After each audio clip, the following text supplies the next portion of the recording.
When Tron Legacy released in theaters, I was 9 years old. Now, to a boy who loves video games, neon lights, and things that go fast, this movie was a hit. In this video today, we're going to be looking back at Tron Legacy before we go and watch the new Tron Ares movie together. Now, currently, Tron Ares has been dookied on by the critics in the box office. I feel like the release of the new Tron movie has just given everyone an excuse to go and watch Tron Legacy again, and no one's complaining about that fact. Tron as a franchise features 3 main films: the original 1982, Tron Legacy in 2010, and finally Tron Ares, which released this year. The franchise also has an animated series called Tron Uprising, which takes place between the original Tron and Tron Legacy, and there's also a short film called Tron the Next Day, which was actually released with the Blu-ray edition of Tron Legacy in 2011. And it kind of just gives like cutscene vibes, post-credit scene vibes, and just fills in the gaps and gives you more context. But today we're only going to be talking about Tron Legacy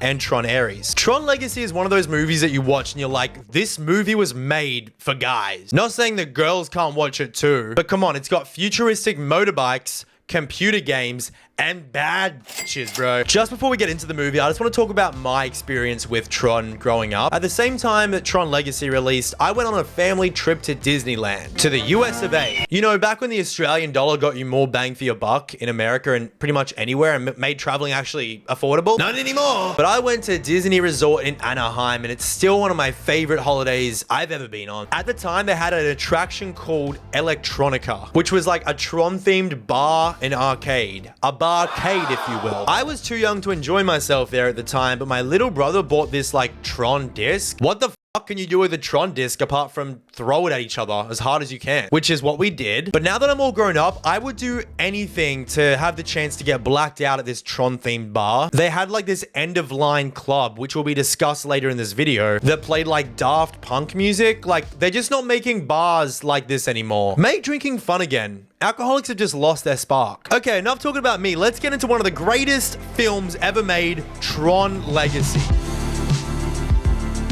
This movie begins with Kevin Flynn, the CEO of Encom, which is like a tech company that specializes in security, and he disappears, leaving his son, Sam, to be an orphan. After Kevin decides that he pretty much just wanted to disappear into a computer without telling anyone. This also happens in real life, except it's people who play VR chat way too much. And then you see them later in life on like a Gideon video titled Craziest Pred Catch Ever or something like that. Cue the soundtrack!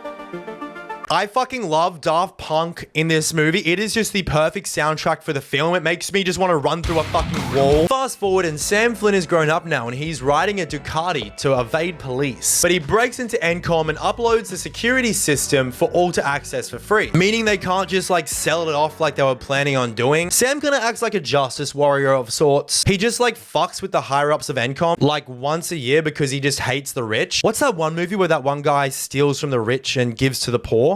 The Hobbit. Sam ends up going to the old arcade that Kevin Flynn founded years ago to suss it all out and see if there's any clues that points to where his father could be. I don't know why he didn't try this earlier on in his life, but he finds an old Tron gaming machine and he realizes there's a secret door behind this machine. So he like moves this machine out of the way, goes through the door, starts messing around on this little computer, and then accidentally beams himself into the grid, the Tron grid. What an absolute wig out that would be. You're just like typing in a password on an old computer. Next thing you find yourself in like an alternate universe. Wait, hold on a sec. Hold on.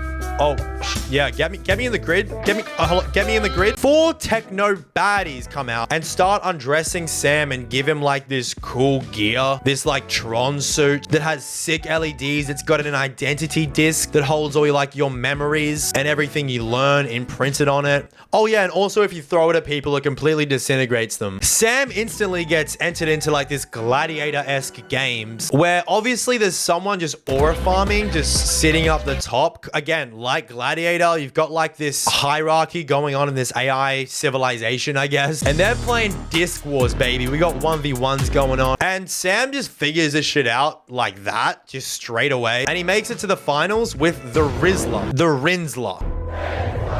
And he's the top dog and he's got double discs. He's double discs up. Double chunk chocolate cookie. During these games, Sam kind of gets like scratched by a disc and starts leaking blood, which is when they realize he's not a program, he's actually a user. Like a real person. They take him to meet the guy who's like the higher up and oh my god, look, it's his dad. Dad, missed you so much. Where have you been? Where's the milk, bro? Did you get full cream or skim? Like, are we for real? Didn't even get ownership of the company, dude. But never mind, he's not the father. Could you imagine he just does a fucking backflip? His name is actually Clue, and he runs the grid. He's a copy of Sam's father. Kind of like an evil twin, let's say. Now, Sam has to battle it out on the grid against Clue on like these Tron bikes. And holy aura farm, dude. This whole movie, all Clue does is aura farm the entire time. Daft Punk's playing in the background. We got fireworks going off. Honestly, this part of the movie is just vibes, dude. This part of the movie is just a music video. It is sick. I wouldn't want it any other way. Anyways, if you don't know the game of Tron, it's pretty much you got these bikes and they leave a trail and you kind of have to cut off your opponent for them to run into your trail, and that's how you win because they die. They run into your trail. They get disintegrated. It's like the same as Snake. It's the same thing as Snake. Baddie alert! An outsider in a four-wheeler breaks into the games to save the day and help Sam escape the arena. Isn't it funny that I remember this scene so clearly because of how bad this girl is, dude? I had a huge crush on this girl. Bro, like, damn. Her name is Cora. Anyways, the vehicles in the grid can't actually access outside of the grid. They just like shut off their power. But this vehicle, this four-wheeler, is from outside the grid. So they're going back to like a house outside the grid. And yep, you guessed it. Sam's real dad lives in this house outside the grid. I would say this house could be described as like that one house Kim Kardashian did a walkthrough with on, I think it was architectural design. And then we find out Kevin Flynn pretty much created Clue. And then there were already these life forms that were formed inside of the grid called ISOs. And then Clue pretty much ended up turning on him because he wanted more power. Ugh. His greed sickens me. Clue's greed will be the very thing that swallows him whole. God, she's so bad, bro. I need to settle down. So pretty much Kevin Flynn escaped and he can't go back because he has his disc that like beholds pretty much everything. Like he is God. And if Clue gets a hold of this disc, then bad shit will start to happen. Clue will be God. When Sam entered the grid, he pretty much opened a portal, and the portal is only open for about 8 hours before it closes again. So Sam kind of needs to get back to that portal before it closes. Otherwise, he's gonna be stuck. They don't have much time, so Sam kind of gets going and he goes back into the grid. And Kevin Flynn, his father, is kind of like, well, you kind of need some help. You can't really do this yourself. You got like a whole civilization, dude. So now all three of the gang members are going back into the grid to find this guy they're looking for who can help them out. Cue the banger! Daft Punk, motherfucker! I love Daft Punk, bro.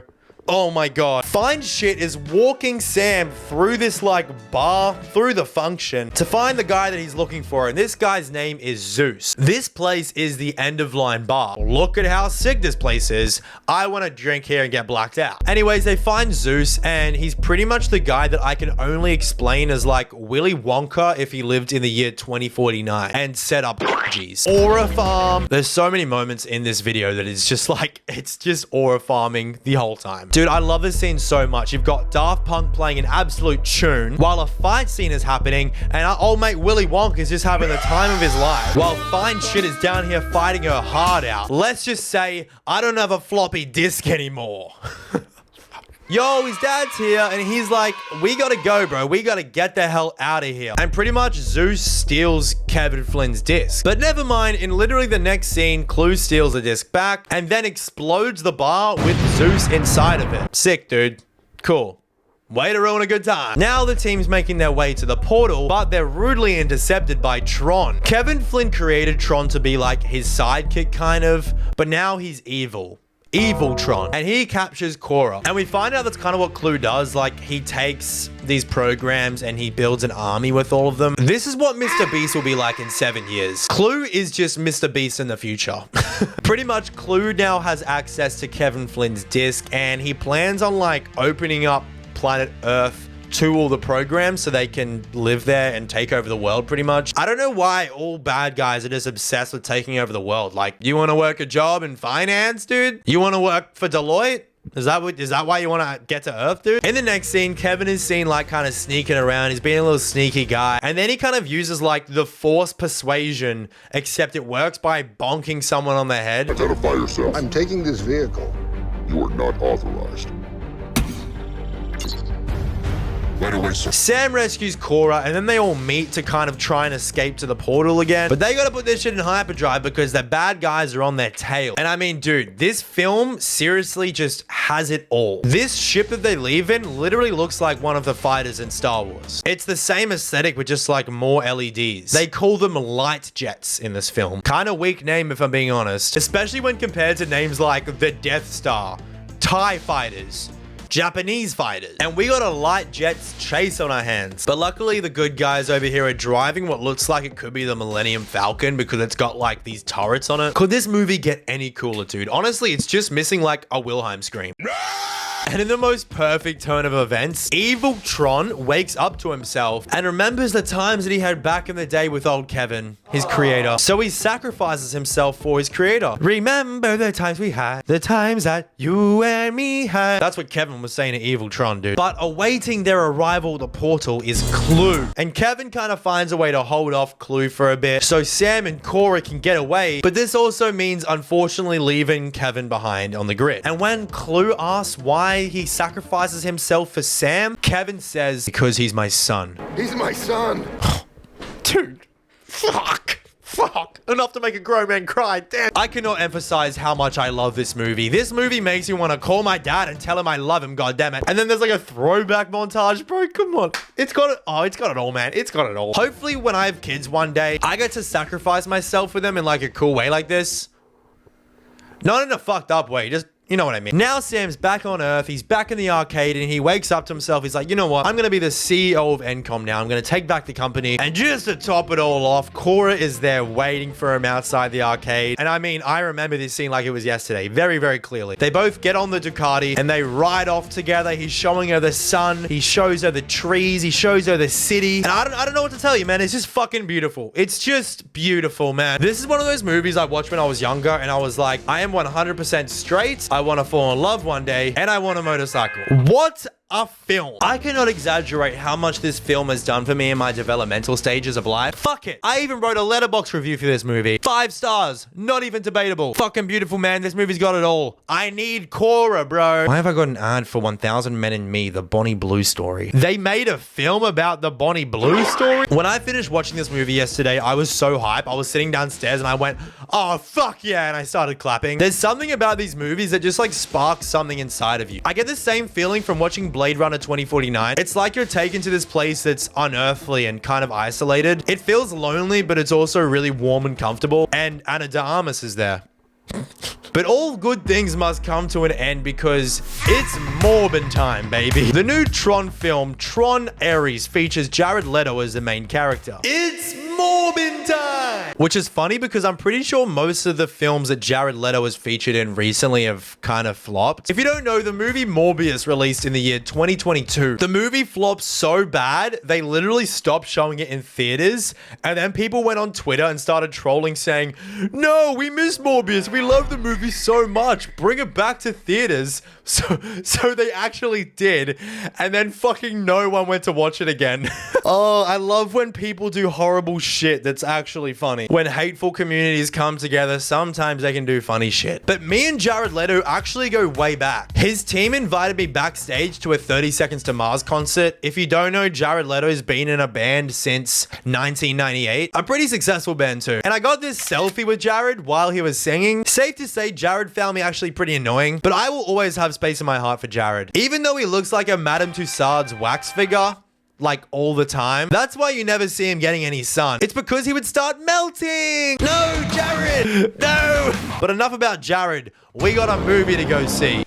Bonjour. This is my Tron Ares outfit. We're about to go to the cinema by ourselves to watch the new Tron movie, and I couldn't be more excited. We are going during the afternoon, so I don't think there's gonna be many people there, which is good. I would love a cinema to myself. We're gonna get some popcorn. We're gonna get some slushy. That's the best part of seeing a movie, and I couldn't be more excited. I haven't been to the movies by myself ever because I'm not in a relationship anymore.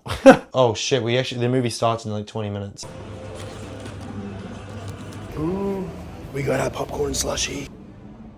That's a movie we're gonna see. Kind of excited. I'm so excited. I feel like a kid again. Let's start with why I watched Tron as a kid. It was because of cool lights and sounds. Now, why am I going to see Tron as an adult? It's got cool lights and sounds. I did hear that unfortunately there's not a single instance in this movie where Jared Leto says, "It's Tronin time." So I was a little concerned with how this movie was going to play out going into it, but I did think maybe there's a chance he might Tron all over the place. So with this in mind, I sat back right of the empty cinema for a 3:45 p.m. showing because I don't have a real job, and sitting in the middle of an empty cinema gives me anxiety. The best part about going to the movies is getting the popcorn and slushie that you end up paying an exorbitant amount for. But after watching 35 minutes of movie trailers, it's Tronin time, baby.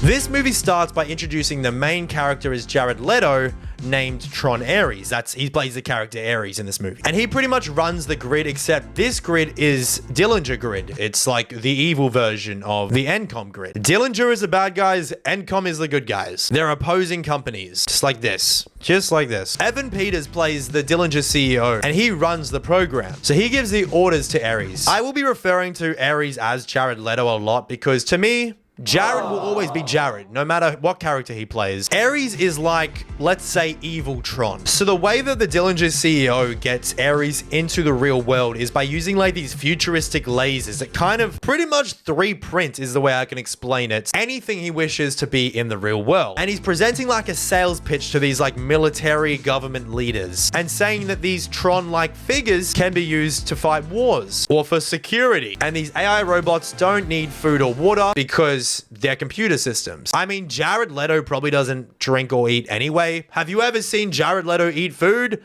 Me either. But the problem that Evan Peters, as the Dillinger CEO, faces is that he can only keep these AI robots in the real world for 29 minutes at a time. So he needs to figure out what the permanence code is to keep them in the real world forever. Now we're introduced to Eve Kim, who's the CEO of Encom, and she's found the permanence code from like a database of an old Encom system where she renders something into real life and it stays there for longer than 29 minutes. But Dillinger figures that Encom are probably onto something, so he starts hacking into Encom to find the permanence code. So he's like cheating. And now the tech companies are like fighting each other in like the Tron grid, but in the Encom grid. While this is all happening, you have this sick 9 Inch Nails soundtrack going on and you're pretty much like, hang on, is this movie just going to be a 2-hour 9 Inch Nails music video? A little bit.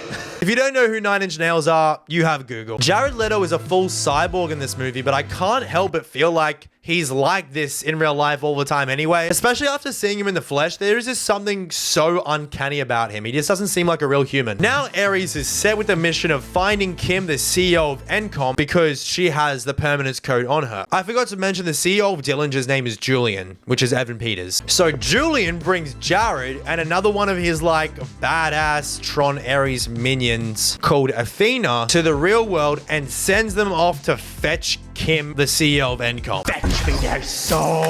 He didn't say that. It's a COD reference for all my gamers out there. Yeah, I'm a bit of a gamer myself, actually. So they're like driving off on these Tron bikes in the real world to retrieve this USB drive that's on Eve Kim. So we have a real life Tron game to a 9 Inch Nails soundtrack. Let's fucking go. And then out of nowhere, badass CEO Eve Kim steals one of the Tron bikes. So now her and Jared Leto are just Tronning it out. It's like when Avengers have like a boss battle in the middle of New York City and just fucking destroy the entire city. That's pretty much what's going on here. Why is it always in New York City? I don't know why. Why is it always in New York? I guess it wouldn't be as cool if it was like in Minnesota. And then from a helicopter, the Dillinger CEO beams Eve Kim into his grid. So now Jared has a girlfriend. Yay! They girlfriend and boyfriend now in the grid. They're literally gridding it out in the grid and tronning all over the place everywhere. Julian discovers that extracting the code from Eve Kim would mean pretty much killing the source, which means Eve Kim would be dead. But he doesn't really care. He's pretty much just like, Ares, just do it. Just kill her so we can get the permanence code. But just like the Tron Legacy movie, for some reason, Tron Ares has like somewhat of a conscience and like actual feelings. So he's hesitant to kill Eve. So Ares helps Kim escape on a Tron jet ski, dude, on water inside of the grid. There's grid water now. It's sick. And I'm not even kidding. In this scene, the music was so loud that you could not hear any of the dialogue whatsoever. So it's literally just like a 9 Inch Nails music video for 5 minutes straight. I loved every second of it. I did. I loved every second. And it's just like Jared Leto aura farming on this jet ski. He's just like...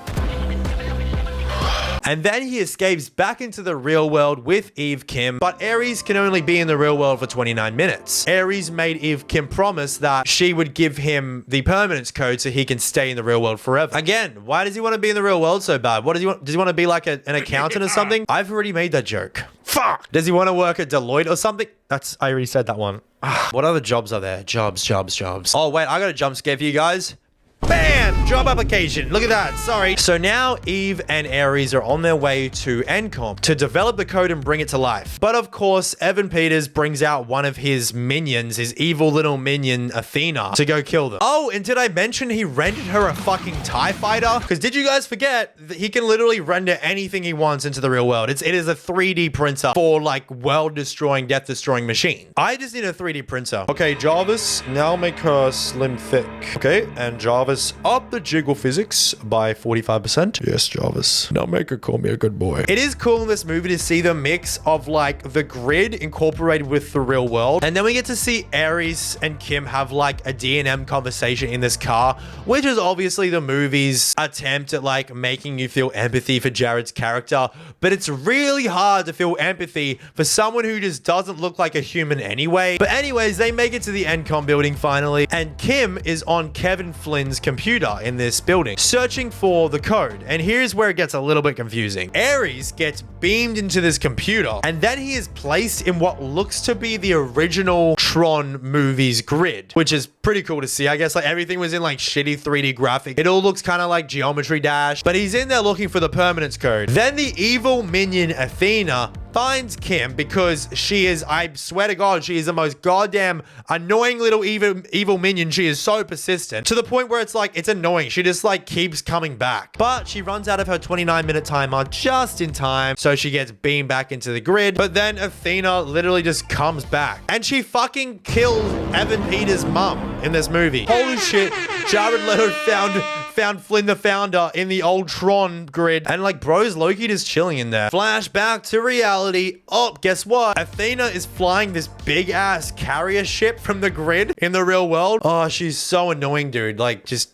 chill out, please. And this big ass ship starts like shooting lasers at helicopters and shit. And these lasers aren't like normal lasers. They're the lasers that leave a trail. It is genuinely cool to see it like incorporate in the real world. It's like in the movie, what's that Adam Sandler movie I watched? Pixels, where there's like the Pac-Man in like Times Square in New York. Again, it's in New York. Why is it always in New York? I'm crashing the fuck out, man. Switching up, dude. New York City is sick and tired of being traumatized and having to rebuild over and over again. Just let them rebuild. I know there's another fucking Avengers movie on the way and they're just gonna destroy that shit again. Like, Athena is literally trying to destroy the world at this point. She's just going ham. But back into the original Tron grid, Kevin Flynn gives Ares the permanence code. And then he's beamed back into the real world, this time as a sentient, mortal being, to face off in a final boss battle with Athena, the annoying witch. During this fight, they're having like this little back and forth boss battle dialogue, and she's like, "We were given an order. That is our purpose." And I think there's a deeper meaning about real life in this dialogue. Tron Ares is the character that embodies what happens when you go against the grain and stop living by what people tell you to do. See, I'm starting to look deeper into these things now, you know?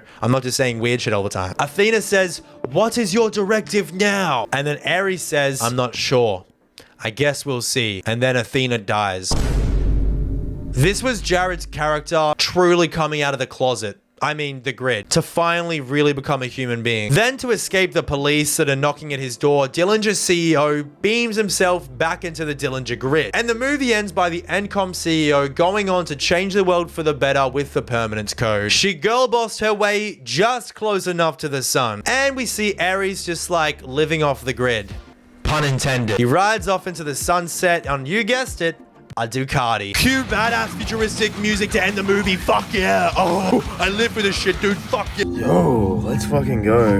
And I stayed to the very end because this is the first time I've ever been in a cinema completely alone by myself. So I'm like, I'm gonna stay here for the credits. Fuck it. And I was rewarded by an end of credits cutscene. I didn't even know there was one. In the cutscene, Evan Peters emerges like from the dust in this grid, and he realizes he's actually in like the original Tron grid, and he grabs onto like an original Tron disc from the 1982 movie. Holy shit, does this mean there's gonna be another movie? Because it just ends there. What does this mean? I'm no movie buff. I don't know what this means. Now, was this movie better than Tron Legacy? Absolutely not. It's not even close. But was it a bad movie? Of course not. I think people like to talk about things that are remade from the past, not because a newer version is bad, but because maybe they realize it's not giving them the same feeling they had when they watched it in 2010. Maybe things were different back then. Maybe we were happier. We were younger. Movies like this felt more exciting back then. But this movie isn't a bad movie. Things are just different now. We're at a different point of our lives. And I think that's why a lot of things get bad criticism now. Maybe if we just chilled the fuck out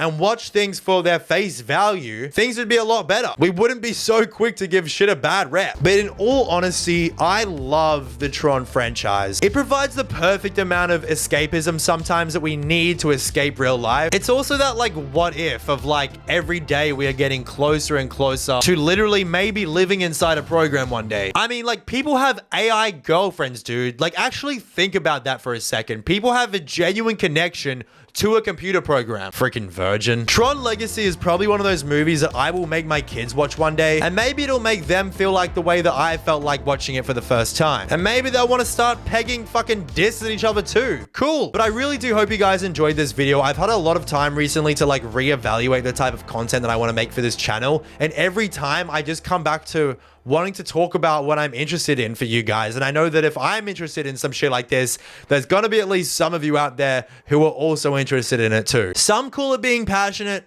others call it autism. But anyways, I love you guys so much. I'll see you again soon, and keep on Tronin', baby. I've always wanted to do like a Michael Jackson sign off.